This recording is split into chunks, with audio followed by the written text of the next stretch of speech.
Sheriff's Office has identified the victim in a fatal crash in Foley yesterday afternoon as 42-year-old Ronald Ely of Foley. The car that he was driving was hit by a pickup. It was being driven at a high speed of chase, or high speed, I should say, by a person being chased, and that person is Stephen Little. And today we're learning more about the victim and the circumstances that led up to that deadly crash. Fox 10 News reporter Hal Sherrick has spent the day gathering the latest information and joins us live once again from Foley. Hal? That's right, Bob. As it turns out, the victim in this case, Ron Ely, was only a block or two from home after getting off work when he was struck.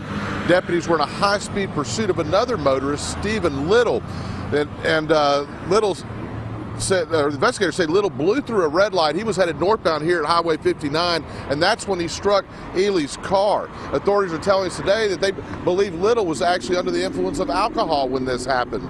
The victim, Ely, worked at the Town and Country convenience store at the intersection of Highway 12 and 65 for about 4 years. Customers and co-workers alike told me today that Ely was a great asset to the store and always was lighthearted and fun to be around. He will certainly be missed, they say.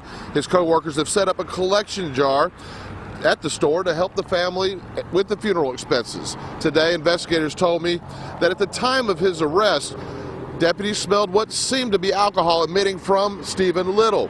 He's charged with manslaughter, but I'm told those charges could be elevated depending on what's revealed in his toxicology tests. One lingering question many have is, why did deputies continue their pursuit? And could this accident have been avoided if they had called it off? The officers that were involved in pursuit felt like that if they didn't stop him, he was going to kill someone. It's a two-edged sword, law enforcement. You're kind of damned if you do and damned if you don't. We felt like that the officers felt like that had they not stopped him or tried to stop him, he was going to kill someone. Unfortunately, that did happen. And Captain Steve Arthur with the Baldwin County Sheriff's Department, who you saw there, said that deputies were following policies and procedures and that they were within their operating guidelines when this happened.